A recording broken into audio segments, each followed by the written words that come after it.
Hi, இன்னைக்கு நம்ம பார்க்க போகிறது தேங்காய் பூண்டு பொடி. இது இட்லிக்கும் தோசைக்கும் ரொம்ப மேட்சாக இருக்கும்.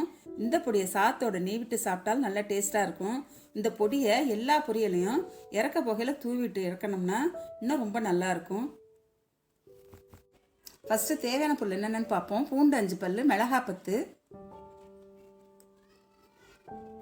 தேங்காய் 1 கப், பொட்டுக்கடலை 1/4 கப், உப்பு தேவையான அளவு. ஒரு பேனில் 1 ஸ்பூன் எண்ணெய் விட்டுக்கிறேன். வரமிளகாய் இதில் போட்டு வறுக்கிறேன். சிம்மிலே வச்சு வருங்க, கருகுச்சுன்னா அந்த பொடியே கருகின வாடை அடிக்கும். காரம் அதிகமாக வேணுன்னா நீங்கள் என்ன மிளகாய் கூட சேர்த்துக்கலாம். மிளகாய் நல்லா வறுப்பட்டுருச்சு. இதை நான் ஒரு மிக்சி ஜாரில் சேர்த்துக்கிறேன். இதே மாதிரி தேங்காயும் 1 ஸ்பூன் எண்ணெய் விட்டு செவக்க வறுக்க போகிறேன். இதை கருக விடக்கூடாது. இந்த பொடிக்கு இந்த தேங்காய் தான் ரொம்ப டேஸ்டே கொடுக்க போகுது.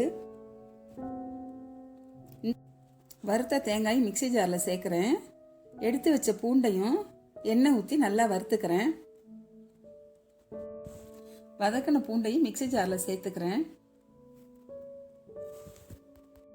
இதை நல்லா ஆற விட போகிறேன். ஆறின உடனே இதில் உப்பும் எடுத்து வச்சுருக்க 1/4 கப் பொட்டுக்களையும் சேர்க்க போகிறேன். எந்த கப்பில் நம்ம தேங்காய் எடுக்கிறோமோ அதில் 1/4 கப் பொட்டுக்கல் எடுத்துக்கணும்.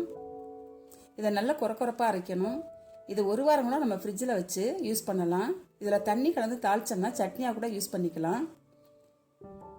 இப்போ ரொம்ப டேஸ்டியான தேங்காய் பூண்டு பொடி ரெடி ஆயிடுச்சு. இன்னொரு ரெசிபியோட இன்னொரு வீடியோவில் பார்க்குறேன்.